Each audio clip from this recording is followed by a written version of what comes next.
9th ఆట్యాపాట్యా federation cup మొట్టమొదటిసారిగా తెలంగాణ రాష్ట్రంలో జరుగుతూ ఉంది. అది వైస్ ప్రెసిడెంట్ అయినటువంటి ముఖేష్ కుమార్ ఆధ్వర్యంలో జరుగుతున్నటువంటి నాగర్ కర్నూలు జిల్లాలో జరుగుతున్న ఈ టోర్నమెంట్ అత్యంత వైభవంగా ఎంతో వ్యయ ప్రయాసాలకు ఓర్చి వాళ్ళు చేసినటువంటి కృషి నిజంగా శ్లాఘనీయం.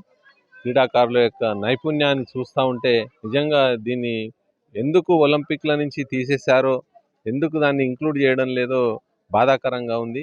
నిజంగా ఇలాంటి గ్రాస్ రూట్ లెవెల్లో జనరేట్ అవుతున్నటువంటి క్రీడాకారులను అత్యున్నతమైన స్థానానికి ఎదగకుండా నిరోధించిన వాళ్ళకే తెలియాలి దాని నిజాలు. కానీ ఈరోజు నాగర్ కర్నూలులో వాళ్ళ యొక్క ఆర్గనైజేషను ఫెడరేషన్ కప్కు వాళ్ళు అందిస్తున్నటువంటి సేవలు నిజంగా గర్వనీయం. క్రీడాకారులు ఎంతో ఆహ్లాదకరమైన వాతావరణంలో ఇది నిర్వహిస్తూ ఉన్నారు. వారి క్రీడాకారులందరికీ, పాల్గొంటున్నటువంటి క్రీడాకారులందరికీ ప్రత్యేకంగా ధన్యవాదాలు తెలియజేస్తూ ఉన్నాను.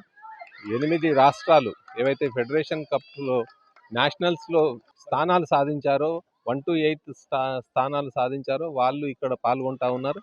వాళ్ళ నైపుణ్యాన్ని నిజంగా చాలా అభినందిస్తూ ఉన్నాను. వారు భవిష్యత్తులో తప్పకుండా ఈ గేమ్ను ఉన్నత స్థాయిలో కూడా నిర్వహించేదానికి మా పూర్తి తెలంగాణ ఒలింపిక్ అసోసియేషన్ తరఫున పూర్తి సహాయ సహకారాలు అందిస్తాం. మరి ఏషియాడ్ క్రీడలు కనుక తెలంగాణకు తీసుకొచ్చిన పక్షంలో ప్రభుత్వంతో సంప్రదింపులు జరిపి వారికి కావాల్సినటువంటి సకల సౌకర్యాలను మేము కలగజేస్తామని ఈ సందర్భంగా వాళ్ళకు వాగ్దానం చేస్తూ క్రీడాకారులందరికీ అభినందనలు తెలియజేస్తూ ముగిస్తూ ఉన్నాను. జై హింద్.